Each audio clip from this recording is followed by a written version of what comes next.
Hi everybody and welcome to SkillUp. My name is Ahmad Akbari and I usually record my lessons in my class.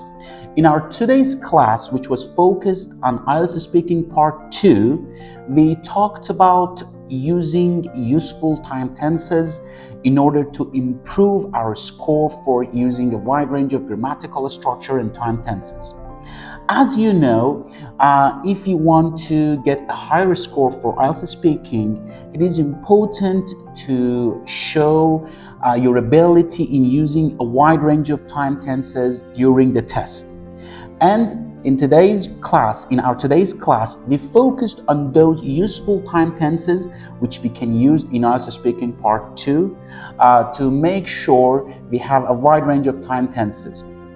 So, if you know a wide range of time tenses in IELTS speaking, but you don't know how to use them, I think by watching this video, first of all, you can make sure that you are able to use those complex time tenses, and also you will learn how to use them in an appropriate context to show that you're using them naturally and they are not memorized. So I suppose watching this video can help you to identify those golden moments in IELTS Speaking Part 2, which you can show your ability in using a wide range of time tenses. Thanks a lot. Stay with us. Okay, so the last thing that we are supposed to review today is grammar review. In this class, we talked about the wide range of grammatical structures which can be used in IELTS Speaking Part 2. Since this is our last session, let's check them one by one.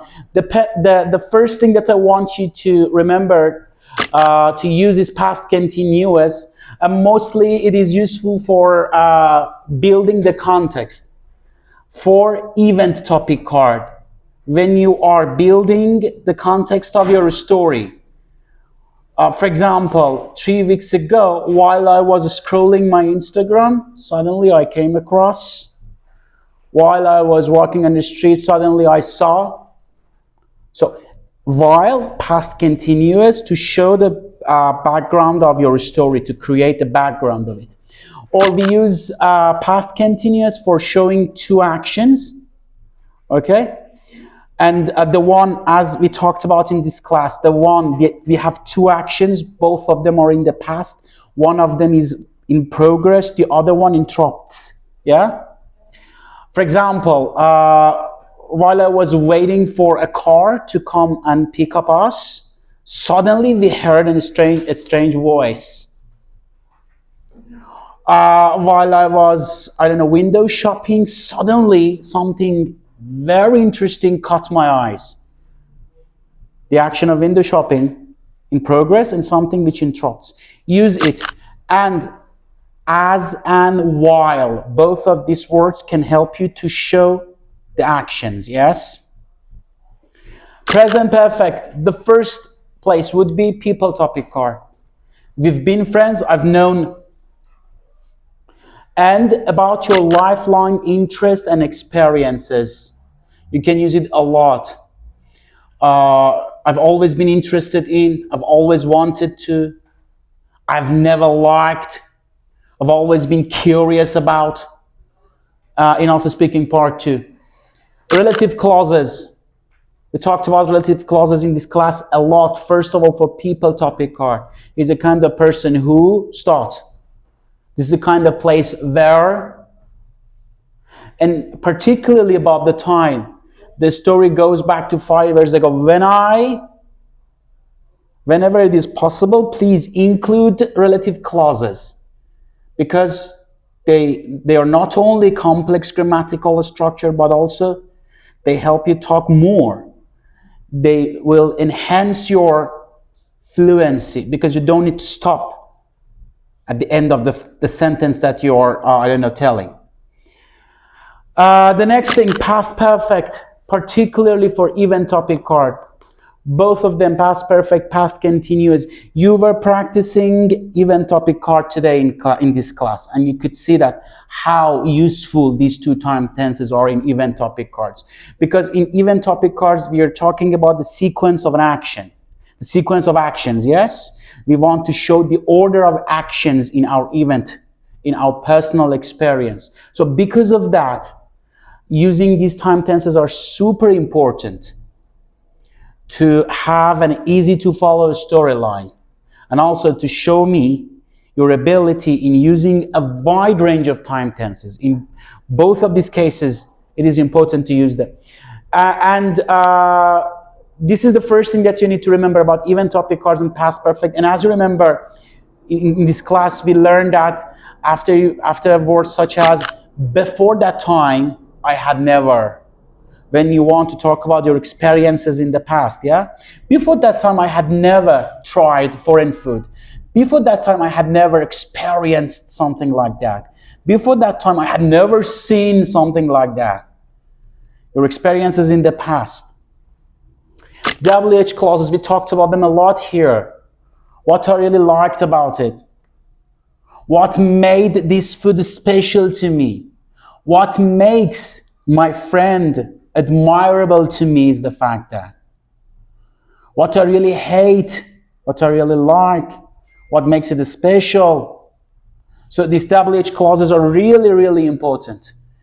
Particularly when you're commenting on something, when you are talking about your own idea, about the beauty of something, I don't know, about the function of something, it can be super helpful. Again, it's a complex structure. It enhances your grammatical range and accuracy score. So make sure you're using it at the end of your talk. The next thing, third conditional. This class Mohsen is using it very efficiently. We use it as the kind of ending style. If I hadn't traveled to that place, I wouldn't have seen that breathtaking scenery. If I hadn't tried that type of food, I wouldn't have understood the importance of, I don't know, trying foreign food. And the next thing is about past models. I should have, yeah, when you're talking about your regrets in the past, and particularly at the end of your story, I should have talked more with my friends. I should have waited more. I could have worked harder. When you're talking about your past regrets, something that happened in the past, and you're somehow, it is regretful for you. You aren't that much satisfied with what you did in the past. If you do some research on the internet about past models, you can see the structure and the form. I don't want to waste the time of the class. Superlative plus present perfect, a nice structure. You can use it in your intro, in the beginning of the talk, or at the end of the talk. And in this class, we understood that by far is super helpful, yeah? By far, that was the most interesting activity that I've ever done. By far, that was the most delicious food that I've ever tried. In order to round off the talk, you can use it at the end as your ending or as your intro. And the last one that I want to talk about is reported speech. Again, you understood that this structure is super helpful, particularly for event topic cards, because you're narrating your experience, and sometimes you want to mention what someone else told you in your story. So it is very important to use them.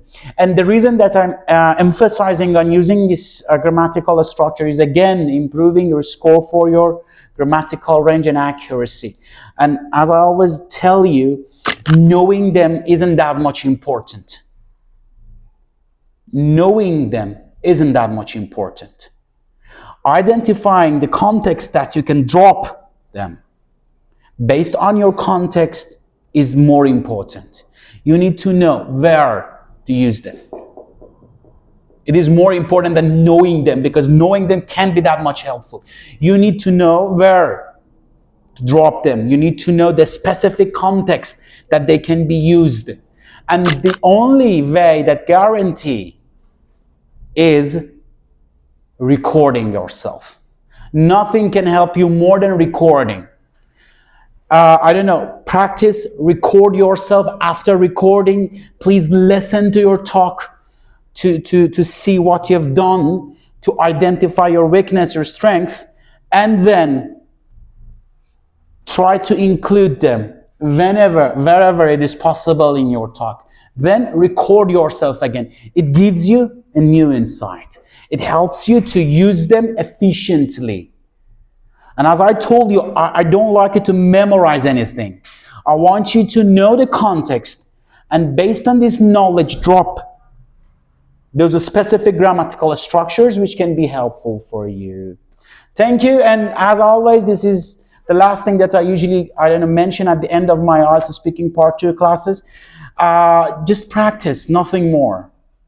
And the most important thing that you need to remember about IELTS Speaking Part 2 is that the range of topics that you usually practice, okay? Based on my own experience as an IELTS speaking instructor, those candidates who practice at least 70 or 80 different topic cards have a better performance on their test day compared to others. And the reason is that the range that you practice can help you to come up with an idea sooner. Imagine that this is your test day and this is the topic card that you have practiced before. It would be easier for you to deal with it, yeah? Because you have practiced it before, you have understood your mistakes in that specific topic card, and now you can show your best version. So the only thing that I want you to is covering as much as topic cards that is possible until your test day. Thank you and have a great night. Finish.